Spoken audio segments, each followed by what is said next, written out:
नाश्ता करून निघालो तर सर्वात आधी आम्हाला हा झुलता फूल दिसला, तर म्हटलं चला ह्या झुल्यासोबत आपण पण थोडं झुलून घेऊया.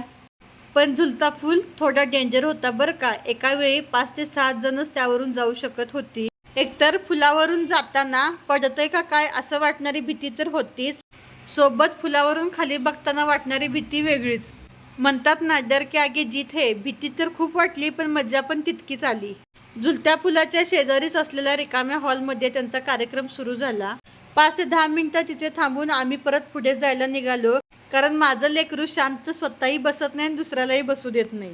त्यामुळे त्याच्यासोबत तिथं शांत बसण्यात काही पॉईंट नव्हता. त्यामुळे आम्ही तिथून आलो.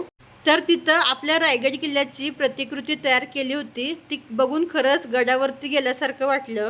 डोंगरालगतच हा सगळा परिसर असल्यामुळे तिथलं वातावरणच एक नंबर होतं.